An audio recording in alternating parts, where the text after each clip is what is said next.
Welcome, everyone. We are so excited about today's webinar. I am Trinette Marquis, the Executive Director for CalSPRA.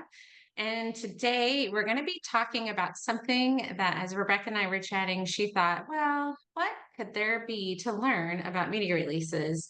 But what we have found is that there are so many different ways to get multimedia consent forms. I learned that term today from you, Rebecca. That's what I'll be using from now on. Today's webinar is Capturing Moments, Respecting Privacy, Navigating Student Media Releases, and Creative Alternatives. And I can't wait to see it. I was too busy at our conference to see it when Rebecca presented last spring, but it got amazing reviews from the people who were able to attend. So we were so excited when she agreed to bring it back for us. Before I introduce Rebecca, let me also introduce you to Jessica Hull, our esteemed past president. And let me tell you a little bit more about our presenter. Rebecca is a dedicated school PR professional, just like all of you out there today.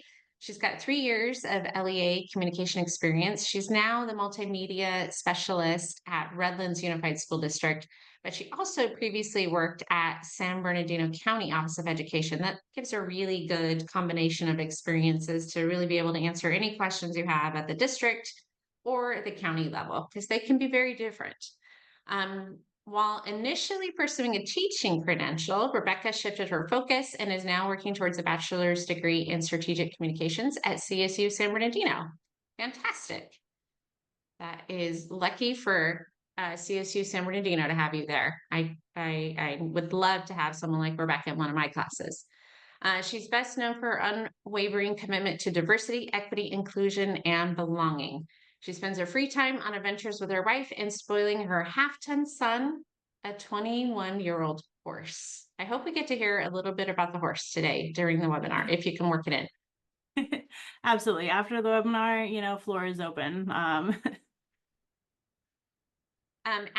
Rebecca gets started, just a reminder to kind of keep in mind any noises in your background that might interfere. Also, feel free to ask questions at any time. You can put them into the chat, and Jessica and I will be keeping an eye on it. And Rebecca is so poised and so used to all this content that you can ask her questions at any time along the way. Everybody ready? Right. Take it away, Rebecca. All right. Thank you, Jeanette. So hi, everybody.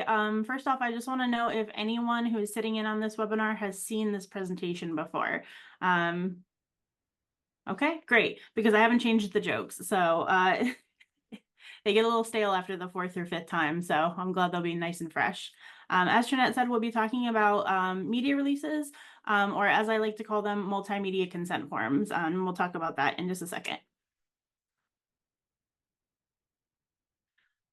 So I do work at Redlands Unified School District now. It's a district of about 20,000 enrolled students, 26 schools. I think it's kind of a small district, but after, being at NSPRA and hearing about districts of 100 kids or, 500 kids, I would say I'm medium, very medium. Apparently 26 schools is a lot of schools, but we are blessed to have 3 communications professionals. So gives me time to do things like this. So what's in a name? Our friend Shakespeare said, "A rose by any other name would smell as sweet." But when you hear the word media release, sometimes that doesn't communicate exactly the proper idea for what the form is that we're talking about. Even when I was presenting at CalSPRA this year for the first time, I said, "Oh, I'm presenting on media releases." And a few even PR professionals said, "Oh, you're presenting on like press releases, like writing press releases?" And I said, no, photo releases, photo and video releases. And so even among professionals, the fact that there's a little bit of miscommunication just based on the title alone of a form means that there's probably some room for improvement. And so what's in a name? What are we actually asking from parents when they see this form? And so I started calling it a multimedia consent form, because it's not just photos. It's not just, dealing with news media. It is multimedia. And that term keeps growing as far as what we might collect, be it photos, be it video, podcast recordings, even student work. And so the very first interaction that communications departments may have with families is going to be this form. Before they've met a single comms person, before they might even know the communications department exists, when they're filling out forms at the beginning of the school year and enrolling their student, they would come across the media release. And so to clarify things, to put, our best foot forward, to say, hey, listen, this is a form that is asking for your consent. This is a permission slip. I really advocate for calling it a multimedia consent form, or if for legal reasons you need the word release, some people use multimedia consent and release. Because a photo, video, or other recording, like I said, podcasts or student work, is an educational record when it's held by an LEA or an associate or employee of an LEA, which is us, and directly related to the student. So if it's a photo of the student and they're the subject, or if their voice is present on a recording, then it is considered an educational record. And so what's the big deal? Why do we need media releases? Why do we need multimedia consent forms? Why is it important to get that consent? Your likeness, your face, your voice are strong identifying characteristics. You can think about the last time that you had to pull out photo ID for something. Your photo, your face, and your name associated with it is a very strong piece of personally identifiable information. And more so than it used to be, because of advancements in technology, your face and your voice are a huge piece of biometric data. Just a few months ago, it was a couple weeks before the last time I presented this, my bank had sent me an email that said, hey, we've got great news for you. Next time you call in to the bank, instead of putting in your PIN, you'll be able to be voice authenticated to access your bank account. And so your voice is now being used to unlock, your personal accounts, your fingerprint. Think about the number of times that you just look into your phone or press your finger against something, and it will unlock your financial things. It works as a password. And so we really need to shift our idea of faces and voices and recordings of those things to be a little bit more protected the way that we think of passwords, because that's how they're being used now. And additionally, it can be part of aggregate data. So if I have some information, if I'm trying to find someone for potentially nefarious reasons, and I know I found an address, maybe on a, free white pages lookup, but I'm not sure it's correct or up to date. And then I go on Facebook and I see them at a specific school that just happens to be 2 blocks away from the address that I found. That photo and that associated location can help confirm other pieces of information. So when you're talking about, the World Wide Web and all of the things that end up on it, as far as personal data goes, the things that we post and the things that we put out can just potentially add to that. And so it is becoming more and more of a big deal, especially as we talk about AI and the deep fakes and things that are coming out and are becoming like consumer level software that anyone can have or anyone can have access to. And you even have facial recognition software in your pocket already. This is just an example that I pulled off of my phone. My phone is a few years old. It's just a frankly kind of poorly working older Google phone. And I didn't ask it to pull photos into albums. I didn't ask it to combine all of these photos of that kid who was participating as a volunteer in a training that I was doing. It just automatically groups faces. And I was so surprised. And I use this image as an example because when I looked at that image in the middle, I didn't see the boy in the picture at first. It took me with my human eyes a minute to find where he was. he's, half out of frame and he's blurry. That photo on your right, if you look, I would say that he's pretty unrecognizable as far as blurriness and face goes, but my phone still associated the clothes he was wearing, associated everything, and grouped that photo in his album. And so that's just something that we naturally have the technology for. And again, it's only becoming more and more accessible. So again, other than, the things we've discussed already, why is having the form important? Well, because it's the law. We never want to be on the wrong side of the law, that's for sure. So what laws? The laws. In California, the Constitution affords us a constitutional right to privacy. And that's very general, but it's every single person who is in California. And it just says you have a right to privacy, a reasonable expectation of privacy. But beyond that, FERPA. We all know that FERPA protects educational records. And under FERPA, certain things can be released or cannot be released without written consent.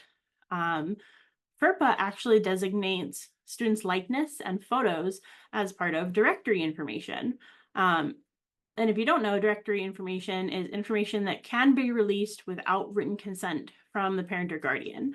It includes their name, it includes phone numbers. Sometimes there's a whole list that FERPA gives of things that are releasable, and FERPA includes photos.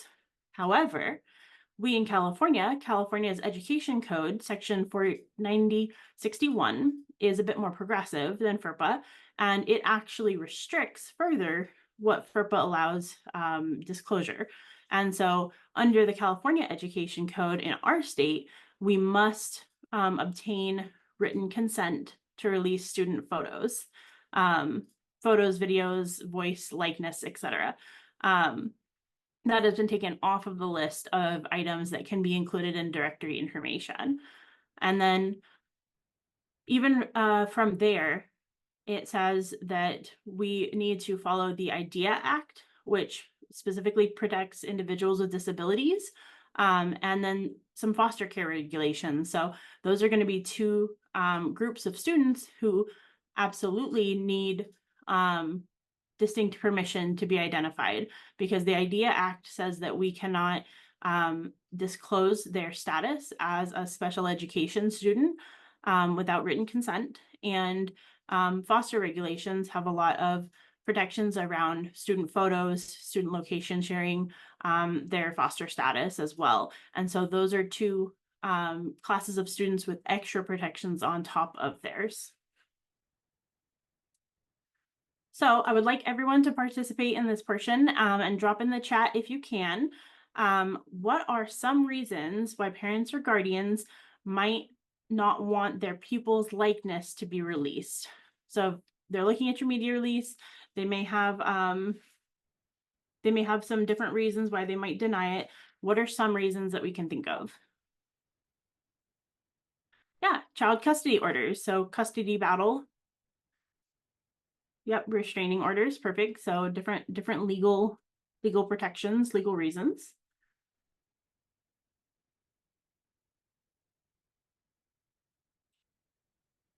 We'll shoot for about 3 to 5 answers.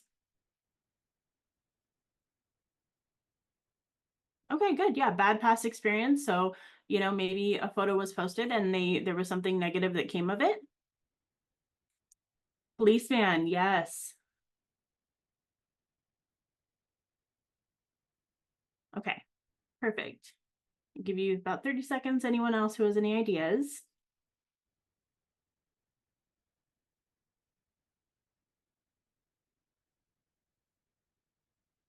Okay. So just like some of you had guessed, I came up with these set of kind of groupings, what I would say is reasons why they wouldn't want their student to have their likeness released or taken and then released by the school. So again, like we mentioned already, foster children, they have rules from the foster agencies at the state level and most private institutions where you cannot identify the geographical location of your foster child. And because we work for a school, that inherently is tied to their location. And so they, as parents, as foster parents, cannot post pictures of their foster child. They can't even send it to other family members. It is very strict. And then children receiving special services. Again, that status is protected. And in addition to just the regulation process, both of these have potential stigmas where the parent or guardian might want to protect their child from the peers and community finding out that they're a foster child or receiving special services. Concerns about the long-term stigma of receiving special services in K-12, potentially affecting jobs or relationships in the future. One of you guessed children of law enforcement. So yeah, definitely. Some of our law enforcement are very protective of where their students are at, because again, that correlation with the school means that if you see a picture of a child outside of a school and you know that they go to that school, they're there for hours and hours a week, 30 plus hours a week. They are at a singular location. And so politicians, public figures, even something as simple as a social media influencer, to prevent violence or stalking or any of those things. And then again, the child's location is associated with the parent. So even if the child wouldn't be in danger, protecting that information for the parent as well. Immigration status concerns. So whether it's reality or not that ICE would use, a full name and a photo off of a video or a picture to come and take action against a family for potentially not being up to snuff as far as legality and immigration in California. That's something we deal with a lot. Whether that's the reality of the use that agency might use our assets for, it doesn't matter if it's reality, if it's the perception, if it's the fear that family has. If you have immigration status concerns, you might just be more protective of yourself and your family and your data, just so that you can continue to live the life you're trying to live. Self-esteem or identity issues. So it could be anything from bullying. It could be gender dysphoria, where if the student sees pictures of themselves, it can be upsetting if your body doesn't fit in the image that you hope it would or want it to.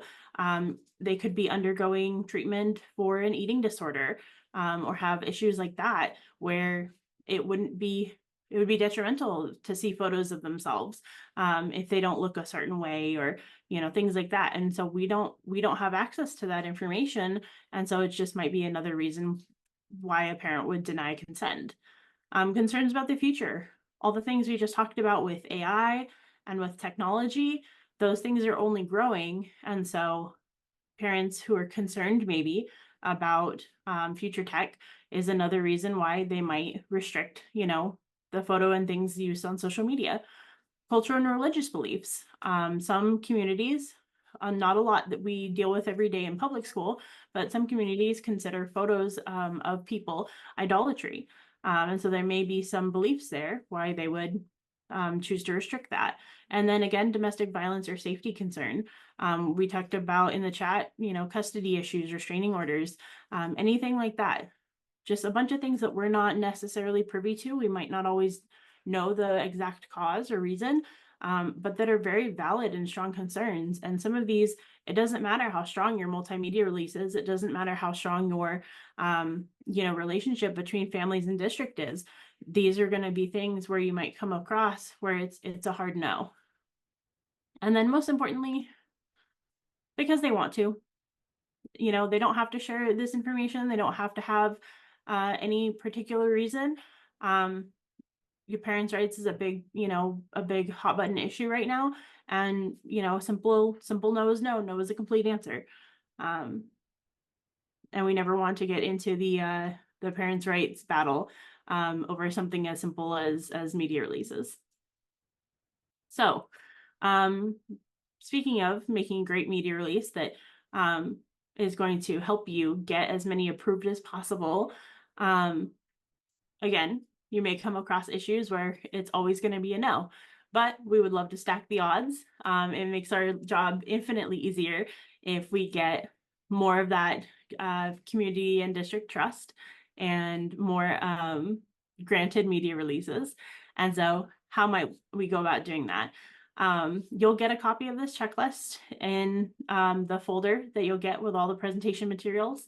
And you'll also get a template that's pretty much ready to go. You can plug in your information and tweak it as needed, but all of that will be in the folder that you'll receive at the end of this session. So this is just a checklist that I created as I was going through media releases.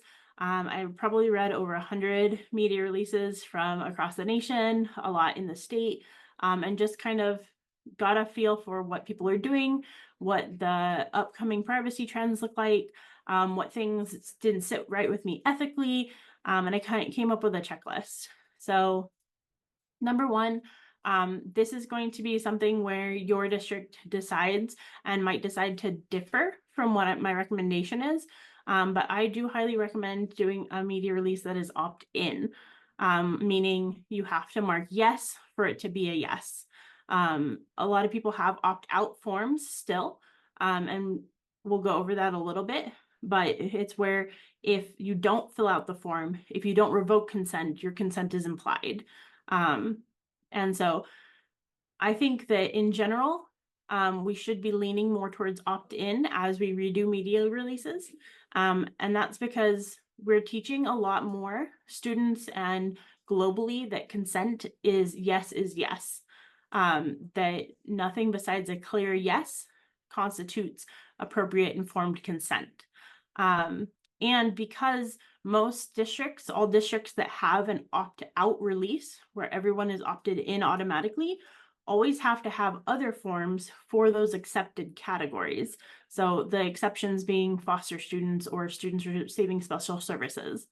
And so it really starts to split hairs when if you just had an opt-in form, everyone would have the same form and you wouldn't have to worry about making sure that you are complying with those legal exceptions.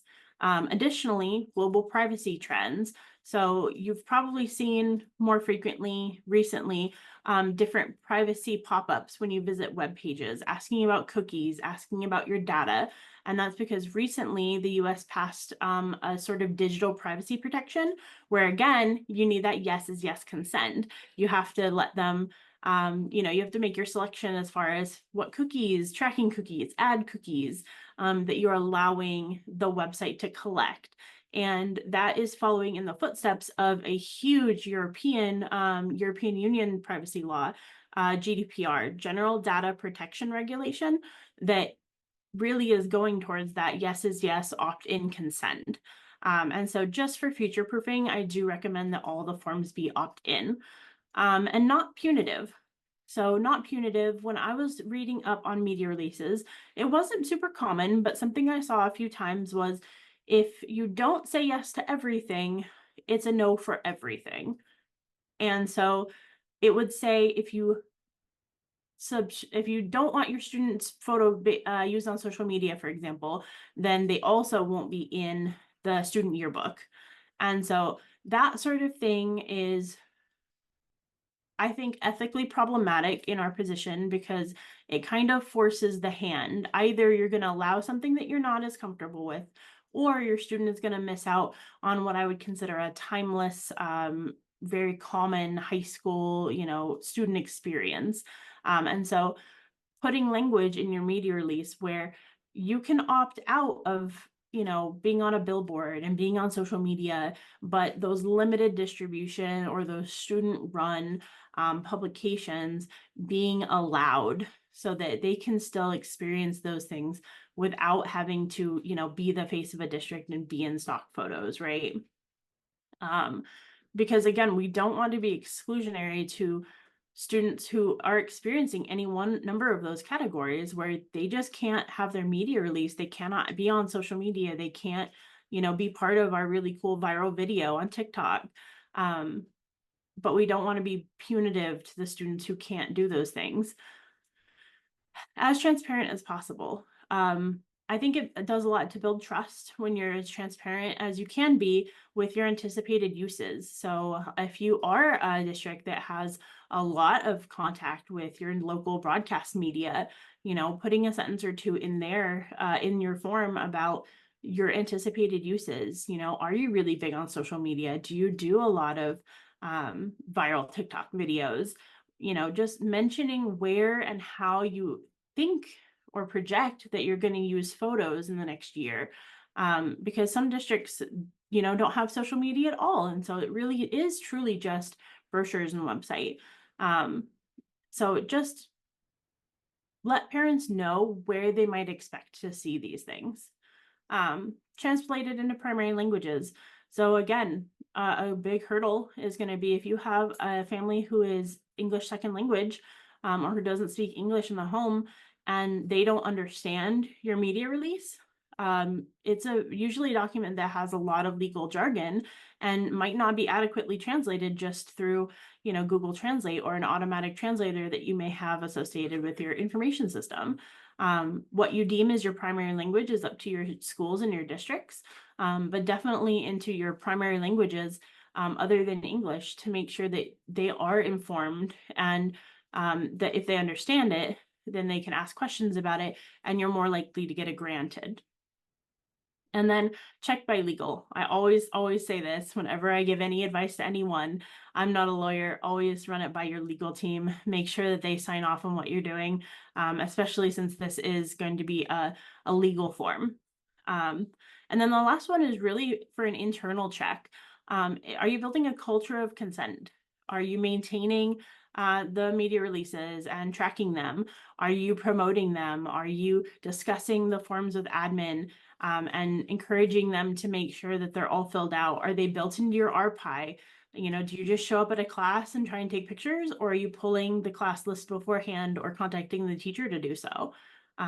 Because if you're not using the form, if you're not consulting the form and making sure that that privacy is respected, then how strong is your form in the first place?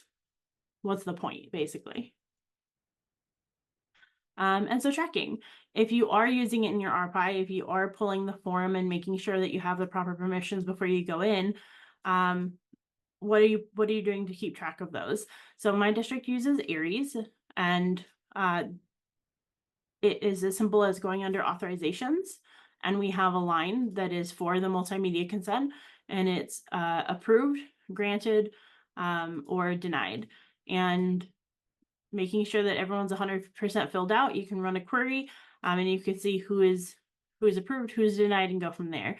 But if you don't have Aries, there is a multitude of other vendors, and they all have different permission tracking capabilities. So I definitely know that Parent Square and School Messenger, two huge ones, they have their own version.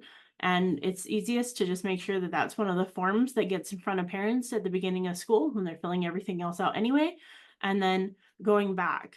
And if you're really trying to create a culture of consent and making sure that you have as many granted as possible, having admin go back or having comms go back and see what are our numbers, how many people have filled it out, working towards 100% completion, where you know that each parent has had it up in front of them and have decided on granting or not, is your first step before you even look at increasing your number of approvals.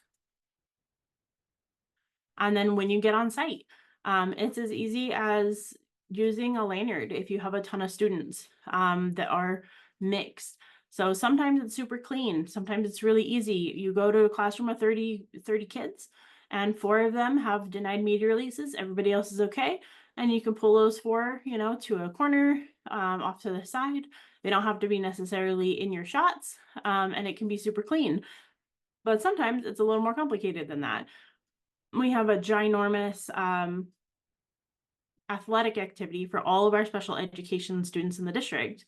And something that we have to do, because they're all rotating stations, they're all mixed in, everyone is having a great time, but they're all on this ginormous field. We do stickers on the badge and lanyards so that they're visible from every angle, and anyone running around taking pictures knows who is and who isn't granted. breakaway lanyards for safety. And I just really like lanyards because they are visible front and back.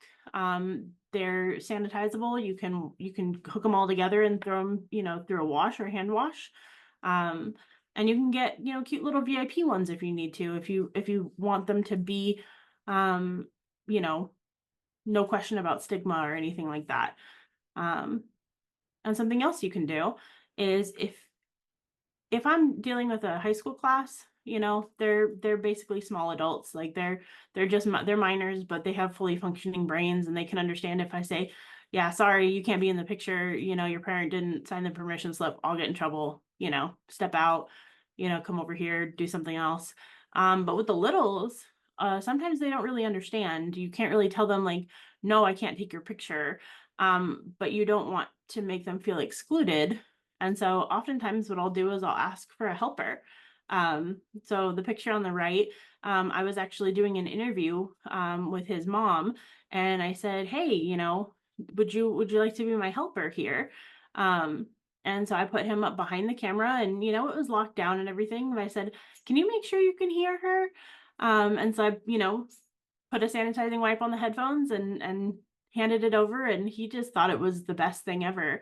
Um, a lot of times, if I have a helper, yes, it takes longer. Um, I'll give them a piece of equipment that's not necessarily turned on. I'll hand them a little boom mic with a cord and a pack or something, and it's not turned on. But they can stand next to me, and I'll say, okay, like, stand right here, hold this. And that comes from having brothers and giving them controllers that aren't turned on. But another idea is on Amazon for 20 to 30 bucks, you can get a little mini kids DSLR. And if you have one or two kids and you don't want them to feel excluded, you can give them a task, give them a job to do. Say, hey, take this camera and go take pictures of your classmates, go take pictures of this event.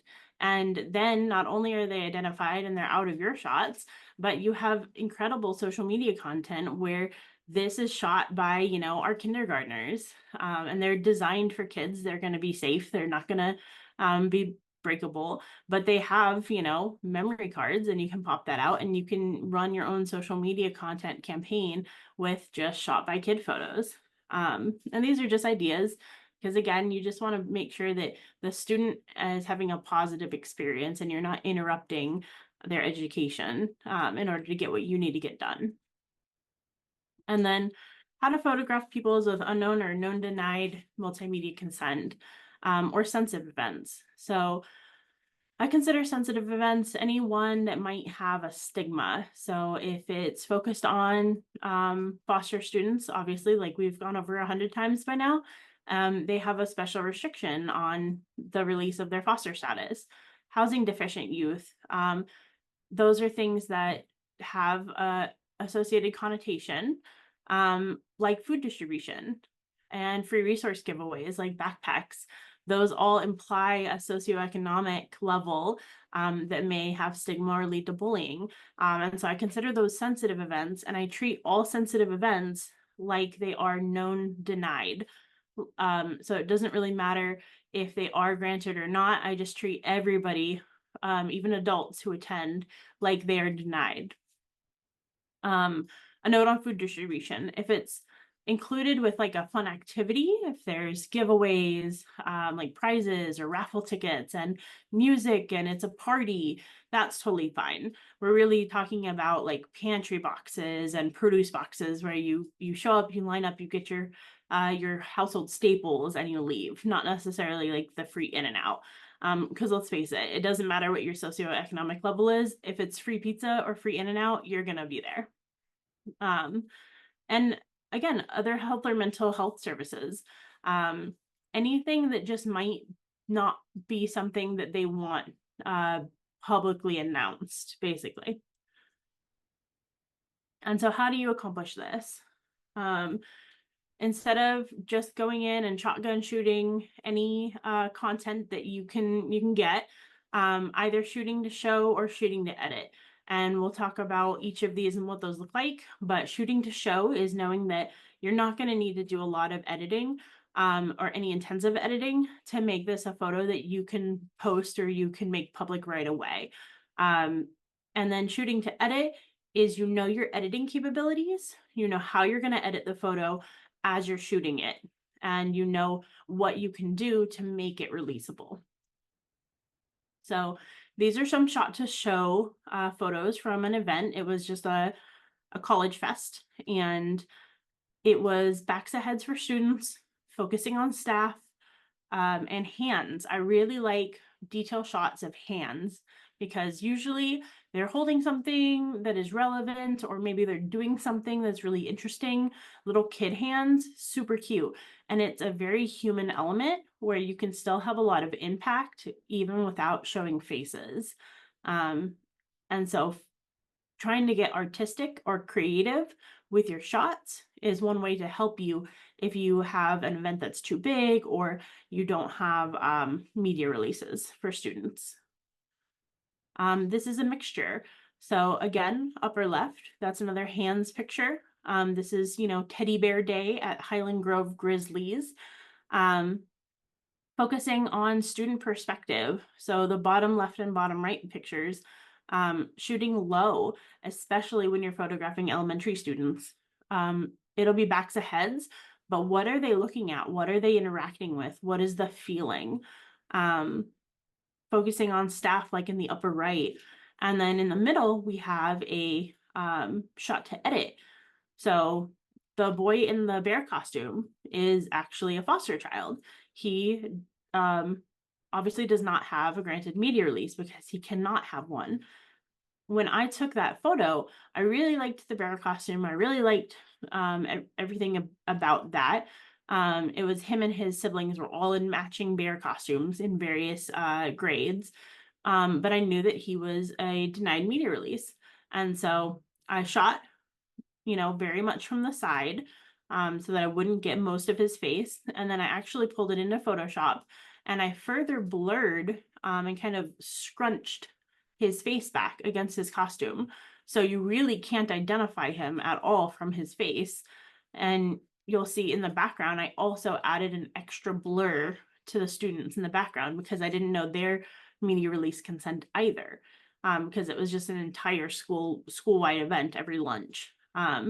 But these are things that you can do to edit those photos to make them releasable, that still show the event and the theme and the feelings. So same thing here. On the left, that photo I already shot with a more shallow depth of field, but I further increased the blur in Photoshop so that the students were definitely unrecognizable because again, it was an entire school-wide event where not everybody is going to necessarily have media releases. The photo on the right, super cute. You're focused on family. You can still get the feeling. This was a Veterans Day event celebrating the school's veteran family members. And so it's still an impactful photo, but it doesn't necessarily have student faces. This was from a resource event. I was shooting and I knew that the people in the cars were going to be in slight shadow. So all I did was pull it into Photoshop, take that burn tool, and just really, really block them out. Use that shadowing to my advantage, increase it in those areas to where even if you were to pull this JPEG back into a photo editing software, they are blacked out into oblivion. You would not be able to see them. I cut off all license plates and I didn't take pictures if a car was, very heavily decaled, and you could definitely tell, what car it was based on all of their personalization, things like that, where you just want to consider what information are you sharing in this shot. And again, just focusing on staff, making sure that we're still telling the story, we're still sharing that the district is doing this resource giveaway and that staff are out here in the sun working hard to make sure that our families have what they need, but we're not necessarily sharing the identity of the families who are attending. And so basically with editing, there's a million different ways you can go about it, but you're always going to want to, thank you. you're always going to want to retain the original impact and storytelling of why are you there? Why are you taking pictures? What are you trying to show people and tell people, while still respecting that right to privacy? As far as editing software, right now, we use Adobe. Um, we have to be really careful because, as we established earlier, photos and things are educational records, and how the editing software or editing company, Canva, Adobe, lots of other like free online ones, how are they storing and using the photos? There's been a big upset recently because Adobe changed their privacy policy, for some of their licenses, and says that they can use any photo that you upload to edit, as part of their database for generative AI and things like that.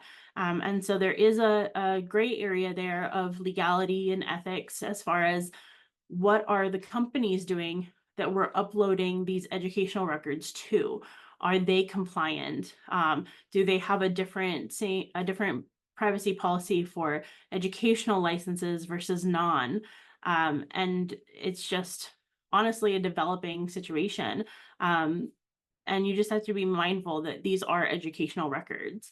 And I always recommend, if you're sending a photo outside of, frankly, if I'm sending it outside of my computer, but definitely if you're sending it outside of your department and it's not ready to be released public, if you wouldn't want it on social media, throw a huge watermark across it, not for public release. That way, if something does happen, and somebody sees it, months from now in their downloads folder, they don't accidentally use it or share it inappropriately before it's been cleared for release. Oof. And so bonus editing method. Again, Adobe is collecting as much as they can for generative AI. On the bottom left, who thinks it's the picture on the left versus the right? Which one is AI in the chat? Or you can shout it out.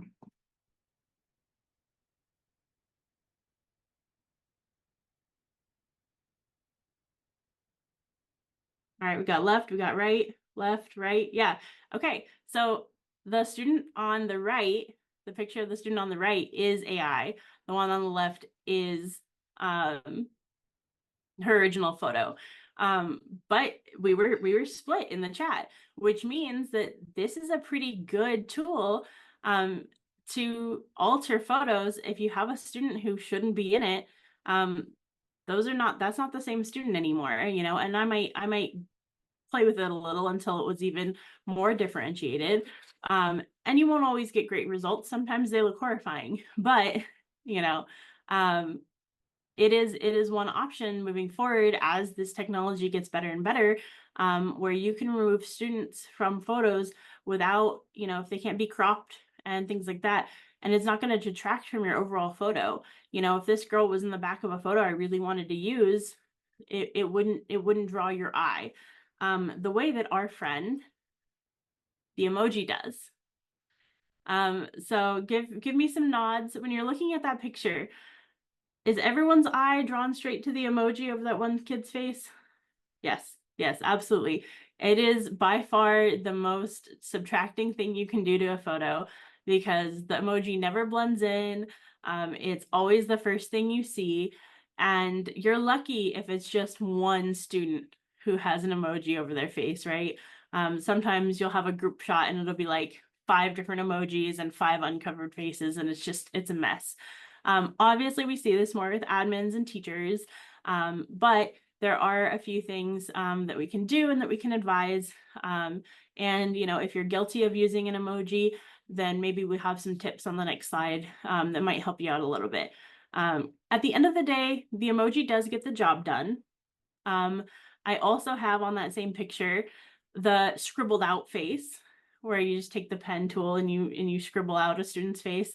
Somehow that bugs me a bit more because there's usually less coverage. It's probably 6 of one, half dozen of another. And then you have the highlighter tool, which is by far the worst option. I cannot tell you the number of times I've messaged principals and said, hey, you got to pull this photo down. The highlighter tool is not an appropriate marker to use to obscure faces because it's translucent. It's transparent. It doesn't matter if you've gone over it 3 times, I can still see that kid's face. And so is there a shot to show photo that will have better or the same impact? Can you use a different photo instead of having to use one where a student has a denied release? Do you have the skill to use any other method? Do you have the time, or do you have the tools? These are all questions to ask before you go ahead and use an emoji photo. And then, can you use a less distracting emoji that has any added value? So this is what will go on the next slide, but this is a great tip to share with like your principals, your administrators. Is there any way that we can kind of up the emoji game if we don't have, again, a different photo, time, tools, and whatnot? So this is an example. There's a student that has a denied media release, but this is for Lagonia Elementary. Lunch with the principal at Lagonia Elementary for our readers was a roaring success. Our Lagonia Lions enjoyed a delicious meal with the principal as they paused for a moment of connection and recognition. We roared together, and roar is their values acronym. Pause up. This is our USD. So you still have an emoji over a student's face, but you're tying it in with your caption, you're tying it in with your school culture, or you're tying it in maybe with an event. And so you're just using an emoji still. It's just as easy as the smiley face sticker, but it gives you a little bit of branding, a little bit of added value. And I think that's just one simple way that sometimes you can get around just the straight smiley face emoji. So final notes. So consider how, where, and what format your photos and videos are being posted. You're going to need to be a lot stricter about your editing and about your media release checking and things like that. For a photo that's going to be posted at 4,000 pixel full resolution, available for download publicly on the web, versus, perhaps a smaller photo on Instagram where you can't right click and save it. The quality, the size, things like that, whether it's posted in JPEG or not, things like that, nature are going to dictate how diligently you need to make sure that people are obscured or blurred and things like that. Crowd releases. You'll have a template. There's more information about these in the folder that you'll get, but it is a good practice to post crowd releases when you're at public events where there is no reasonable expectation of privacy, but just to let people know that, hey, photos and videos are being taken at this event, and then what to do if they don't want that, whether it's a certain section that they should sit in or whether they should maybe not be there depending on how severe their situation is. Things like that, just to let people know consent wise, this is what's going on. Personal devices, again, as photos and videos are educational records, do you want educational records stored on your personal phone? If there's a subpoena, if there's a PRA, if there's anything like that that is going to need to be pulled, you're about to lose your phone. If you leave your phone in the McDonald's and someone finds it and is able to unlock it, do you have a ton of student educational records on that device that aren't necessarily secured? I do use my phone. I use my iPhone a lot, but as soon as I get back to the office, I try my best to move anything I've collected on my phone onto my district controlled device. Again, just so that it's not on me, it's not my responsibility anymore, and I don't need to worry about those educational records. Who's posting it, why, and does your form cover the use? Generally speaking, your multimedia consent form is going to cover district use. If a teacher has a personal teacher page or principal has a personal principal page that is not controlled by the district, that's usually not covered in your multimedia release form unless you've added it. And so making sure that teachers, admin, PTAs, things like that are aware of the implications of them posting photos that are not controlled by the district or communications department. and whether that constitutes an educational record or not. If a PTA parent takes it, it's not an educational record because they are not an employee of the LEA. But if a principal takes it, even for their personal principal page or their personal page, general, not even principal specific, that's not covered. And is there a reason why the school page that is controlled by the district can't be the one to share it or post it? And then just repost on a personal page. So just questions to consider.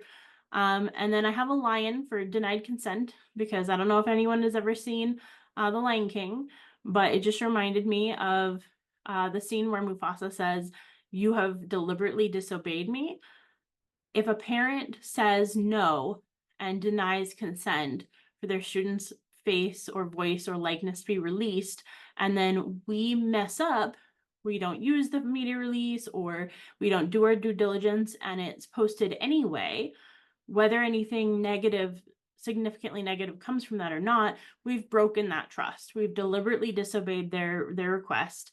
And it's going to be really difficult to rebuild that trust. And it's going to really negatively affect that relationship between the family and the district. And then evaluate. Aim for higher and higher numbers of approval because again, besides those hard no's, a lot of it is just based on trust, is based on familiarity between families and the communications department. Do they know we exist? Do they know what we do? Do they know the value that we're providing for the district and how important it is to have those assets as part of our communications, those genuine representation of diversity and the genuine, authentic celebration of student success. And then the most important note I can make is bodily autonomy. So we always want kids to feel comfortable. We always want them to feel safe. We always want them to feel respected. And so regardless of whether a student has a granted release or not, I'd love to take your picture. Is that okay? And if they say no, respect that just like it was a denied release from their parents. We want them to feel happy and confident in our pictures. You're going to end up with better assets that way anyway. And we never want our presence to be something that they're uncomfortable with. And it's as easy as just asking them if they'd like to take a picture. Okay, any questions? You're going to get like you said, the folder, which is going to include my contact information. If you want to contact me directly, I'm always available to answer questions as they arise or share, maybe some brainstorm ideas. But does anyone have questions in the chat? Or comments? Or questions about the horse? I would like to know a little bit about the horse. So he is 21. He's considered a bit older. Horses are a bit like dogs in that the ponies will live longer than the big like draft horses, like you would see the Budweiser Clydesdales. Clydesdales and larger draft horses only usually typically live to be about 20. He's a very regular horse. I always say, if you picture like just a horse, you might picture my horse exactly. He's very standard size. He's one of the most common colors, brown with the black hair. But he's a bit older. He'll probably live another 5 years approximately. So he's with me. He's retired. And he actually was my horse when I was 14 and he was 2. And so we started off together when I was just a kid and he was brand new. And my parents sold him when we couldn't afford to keep him anymore, when they were cutting down expenses. And so he went off, he lived his life. I grew up, I graduated, and he went up to Washington to be a show horse. And I was able to keep track of him because just like you've seen race horses or maybe show dogs, everyone watching the Olympics usually remarks on their names of the horses. Show horses have really silly names, and so it makes them really easy to track.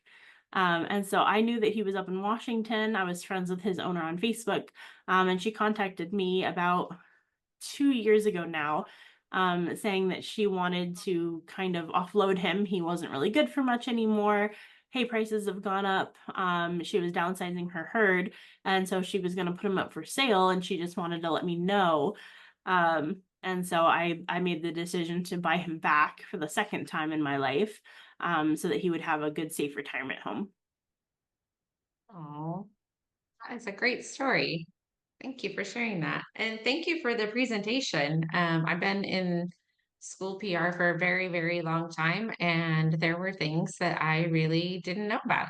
So thank you. It's fantastic. I want to share just a few more things that are going on at CalSPRA. But before I do, I want to mention that Rebecca was a first time presenter at the CalSPRA conference last year, and she actually took advantage of getting some help from the CalSPRA leadership team with her idea for this presentation and looking it over. So I want to maybe give you an opportunity, Rebecca, to talk about your experience presenting and maybe any advice you would give to someone who thinks it would be a great idea to present at CalSPRA but isn't sure.